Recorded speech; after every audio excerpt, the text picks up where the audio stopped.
Okay. Good morning, everyone. This is my summer research project on protein adsorption at hydrophobic interfaces. So the study of protein adsorption at hydrophobic interfaces is important due to its significant contribution in a wide range of applications that I listed here. The research works to investigate the conformational changes that proteins such as BSA and lysozyme undergo once adsorbed at hydrophobic interfaces. And our findings were evidenced using NMR and microscopy. So just for some background and relevance, protein adsorption refers to the process in which proteins are accumulating and adhering to a surface. It's important to note that many proteins contain a hydrophobic core within their structure, and this core will play a significant role in driving protein adsorption process and driving the protein adsorption process. So, sorry. When a protein is exposed to a hydrophobic interface, its core will have a strong affinity or desire to orientate itself towards the hydrophobic region of a surface. And this process is what induces conformational changes that occur within the protein. So this research project is hoping to study this. And as I mentioned, there's a lot of applications where this is relevant, but particularly we can look at an IV treatment application. So modern day IV bags are made of hydrophobic materials such as PVC, and syringes can often be coated with silicone oil, which is nonpolar and hydrophobic. So in this application, say an IV fluid has proteins within it.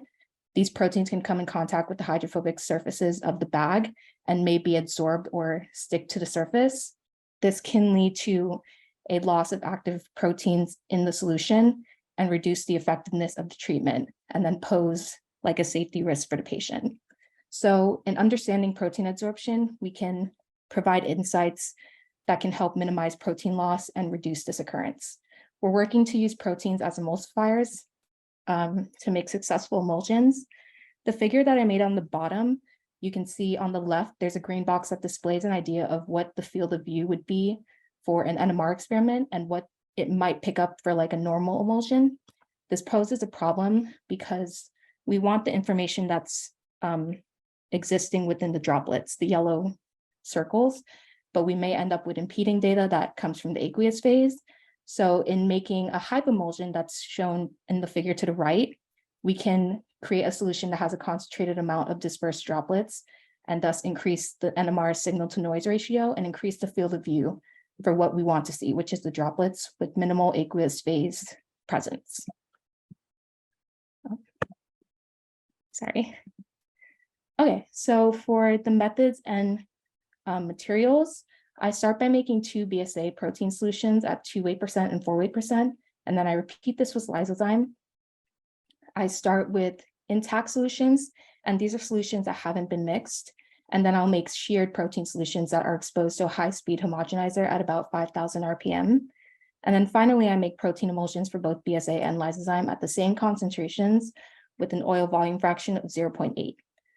Emulsions are made by making a protein solution and noting this as the aqueous phase, and then using a syringe pump to gradually add FC43 droplets, which is the oil phase, to the solution, while the homogenizer is simultaneously mixing the sample. I'll end up with 6 samples for each protein. And with these samples, we can run NMR experiments using the 900 megahertz magnet and take time evolution microscopic images.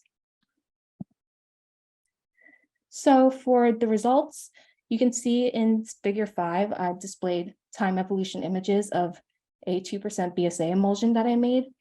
These were recorded for day 0, day 3, and day 14, and you can see evidence of me making a successful hypomulsion in row A, as day 0 shows a highly viscous gel-like sample, and as the days go by, you can see it becoming less and less viscous.